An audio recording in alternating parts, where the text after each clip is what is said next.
नमस्ते, यहाँ नेपाल अनलाइन स्कुलमा स्वागत छ। आज हामी कम्पेरिटिभको पार्ट 3 मा छौँ। हामीले पार्ट 1 गऱ्यौँ, पार्ट 2 गऱ्यौँ र पार्ट 1 पार्ट 2 दुवैको एक्सरसाइज गऱ्यौँ है। र आज हामी पार्ट 3 गर्दैछौँ। ओके, सुरु गरौँ न त हैन। अब पार्ट 3 मा हामी एजको कुरा गर्छौँ, त्यसपछि देनको कुरा गर्छौँ है। यहाँनिर एज, यहाँ एन लेखेको छु मैले, किन लेखेको छु थाहा छैन, एज। ओके, अब सुरु गर्नुभन्दा अगाडि एउटा सिनारियो हेरौँ है त। ओके, मैले एउटा पिक्चर बनाएँ, एउटा हैन, आज म धेरै पिक्चर बनाउँछु। यो सारा हो, यो सारा हो। त्यस्तै गरी यो मान्छेको जोन हो, जोन हैन, जो। त्यस्तै गरी अर्को एकजना छ, कपाल ठाडो ठाडो भएको को, डेभिड को, डेभिड हो। ठिक छ। अब सारासँग मानौँ 20 मिलियन छ, रिच, $20 मिलियन। यस्तै गरी जोसँग 15 मिलियन। यस्तै गरी डेभिडसँग धेरै छैन हैन, 10 मिलियन मात्रै छ अरे ल, सपोज। ठिक छ। ओके, अब मानौँ अब यसको मतलब दे आर भेरी रिच त थाहा भइहाल्यो हैन हामीलाई। ओके, त्यही नै कुरा लेखौँ न हैन, इन्ट्रेस्टिङ बनाऊ न। सारा, Joe and David are all very rich. ठिक छ। सारासँग कति छ? सारा has Sarah has 20 million. यस्तै गरी Joe has 15 million. यस्तै गरी last but not the list, हाम्रो फेभरेट डेभिड has 10 मिलियन र डेभिडसँग 10 मिलियन छ। ठिक छ हो। यसको मतलब जो इज रिच हैन, यति मध्येमा जो पनि रिच छ, सारा पनि रिच छ, डेभिड पनि रिच हैन, भनेको मिलियन्सको कुरा छ नि त। अब हामी कम्पेयर गरौँ है त, जो र डेभिडमा को चाहिँ रिच छ त हेरौँ त। यो 10 हो है, फेरि यो 16 देख्नु होला तपाईँले ल। जो र डेभिडमा को रिच छ त? जो रिच छ नि त, 15 मिलियन हो भन्नु मतलब जो इज रिच। ठिक छ। अब हामीलाई कम्पेयर गरौँ त, he is richer than David. David भन्दा त रिचर छ, 5 मिलियनले है। अब तर ऊ चाहिँ सारा जति चाहिँ रिच छैन त हो। यसको मतलब बट ही इजन्ट, अब हाम्रो एज रिच एज सारा, ही इजन्ट एज रिच एज सारा हो। यसको मतलब के हो त? ही इजन्ट एज रिच एज सारा को मतलब, यसको मतलब सारा त जो भन्दा त रिचर हो नि त हो। अब Sarah is richer than he is, than Jo, यसको मतलब है एज रिच एज को मतलब। ठिक छ हो, बुझ्नुभयो? यहाँनिर हेर्नुहोस्, Jo is richer than David but Jo isn't as rich as Sarah, किनकि त्यहाँ छ नि त डिफरेन्स। ओके, अब यस्तै गरी अरू एक्जाम्पल गरौँ हैन। अब हामीले नट एज रिच एज जस्तै, अब not as old as, not as many as, everything हैन। हामी थोरै थोरै एक्सरसाइज गरौँ, एक्सरसाइज चाहिँ एक्जाम्पल गरौँ। Okay, Jack isn't as old as he looks. Jack isn't as old as he looks, हाम्रो एज हैन, हामीले एजको कुरा गरेको छौँ हो। यसको मतलब के हो त भन्दाखेरि ही लुक्स, अब हामी ओल्डर लगाउँ त, comparative from, he looks older than he is, यस्तै गरी the town centre wasn't as crowded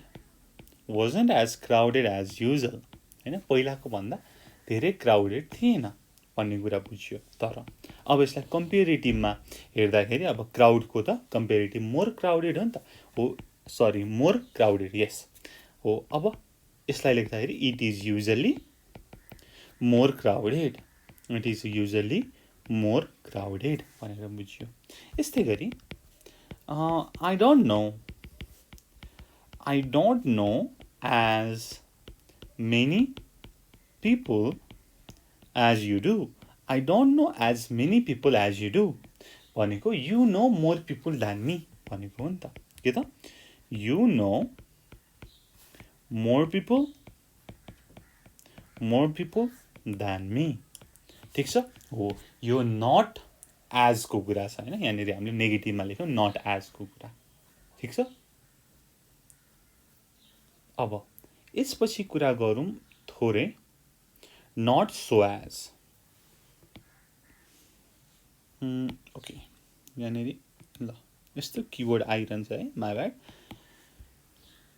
We can also say not so अनि as। हेर्नुस् त, यसको पनि एउटा इक्जाम्पल यहाँ लेखेँ मैले।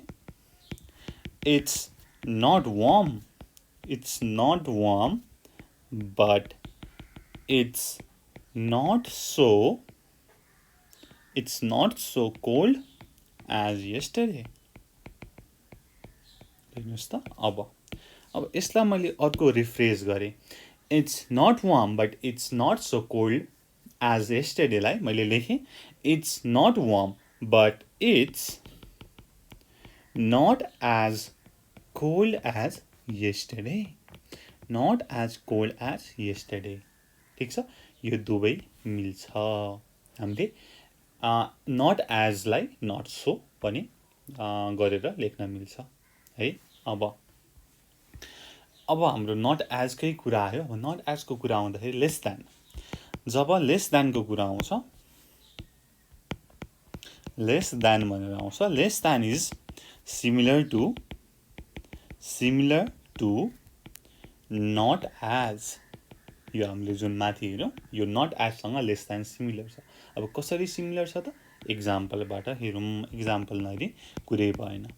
I spent less money than you। I spent less money than you भन्नुको मतलब हेर्नुस् त। अब यसलाई म as, यो not as मा लग्छु, यो माथिको स्ट्रक्चरमा। I didn't spend as much money as you। हेर्नुस् त, एउटै कुरा रहेछ नि त। I spent less money than you भनेर I didn't spend as much money as you। ठिक छ। यस्तै गरी I play tennis less than I used to। I play tennis less than I used to। ठिक छ। यो भन्नुको मतलब के हो त, I don't play as much as I used to। I don't play as much as I used to। I play tennis less than I used to भन्नु र I don't play as much as I used to भन्नु, दुवै कुरा एउटै हो। अब हामीले त माथि not as को कुरा गर्यौं। अब पोजिटिभ सेन्टेन्समा पनि राख्न मिल्छ नि त हैन। किन नेगेटिभ सेन्टेन्समा मात्रै राख्ने, नेगेटिभ मात्रै हुन्छ र हुँदैन हो। यसको पोजिटिभ पनि लेख्न सकिन्छ, त्यसको लागि रुल नै लेखौँ न हैन। We can also use as in positive sentences अनि क्वेशनमा पनि राख्न मिल्छ। and in questions भनेर छ। ठिक छ। अब एक्जाम्पल हेरौँ। I'm sorry I'm late। I got here as fast as I could। हेर्नुस् त, पोजिटिभ सेन्टेन्समा as fast as I could। यस्तै गरी अर्को example, let's walk it's just as quick as taking the bus। let's walk हैन, हिँडे पनि बस जस्तै क्विक हुने रहेछ त it's just as quick as taking a bus अब क्वेसनको कुरा गरौँ न हैन दुईटा हामीले स्टेटमेन्ट लेखिहाल्यौँ सेन्टेन्स अब एउटा क्वेसन हेरौँ can you send me the information send me the information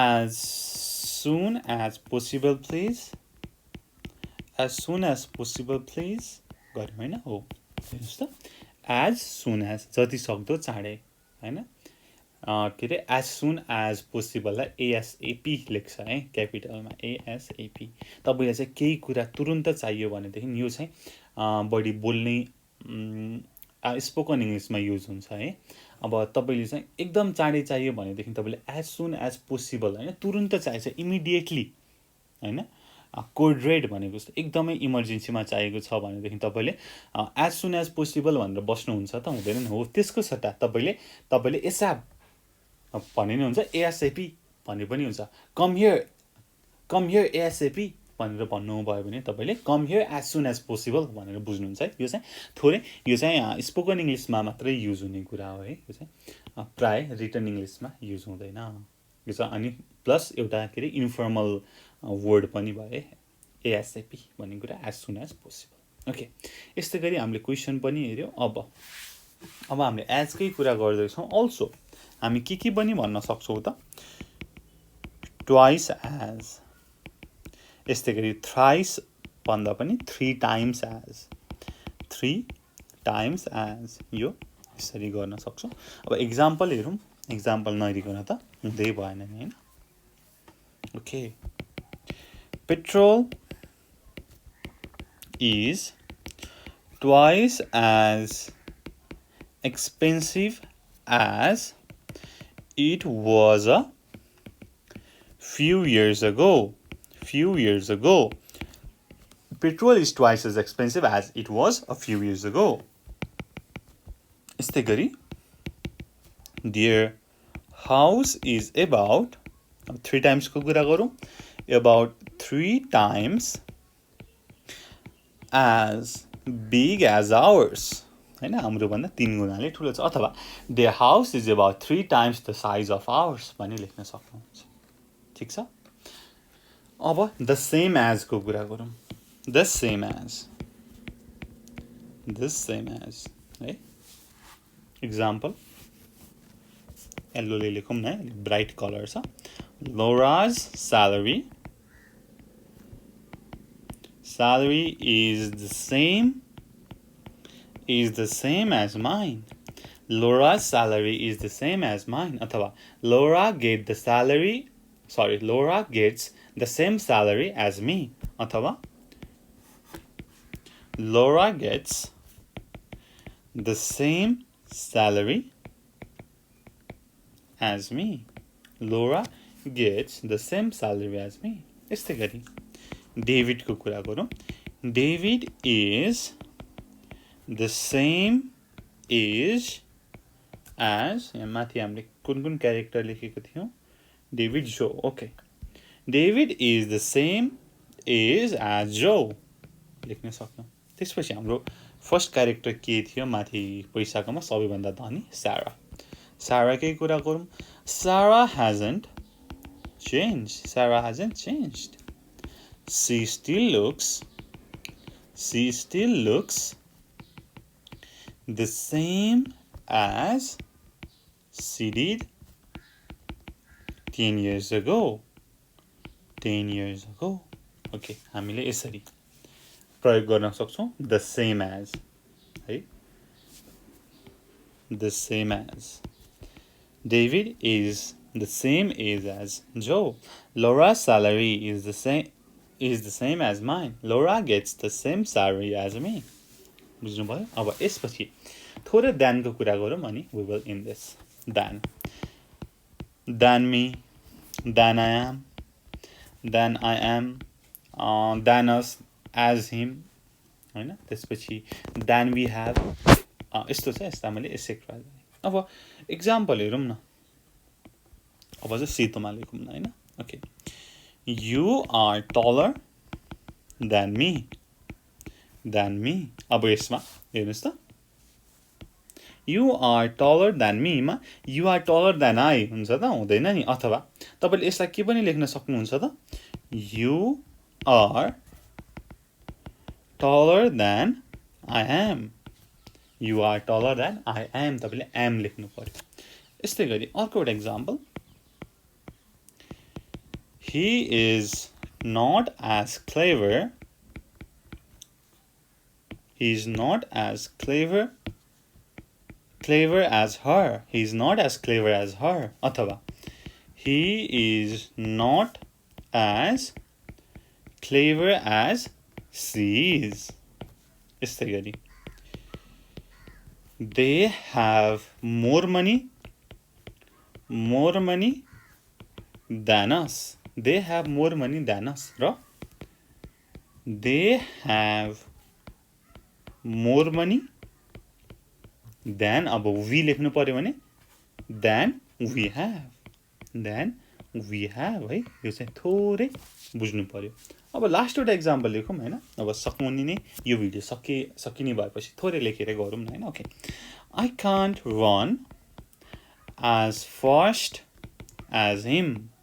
अब तपाईलाई he को फर्ममा लेख्नु पर्यो, I can't run as fast as he can। he लेखेपछि he can, माथि she लेखेपछि she is, तल we लेखेपछि we have, तर us, her, him लेखेपछि तपाईले अब त्यसको पछाडि केही पनि लेख्नु पर्दैन।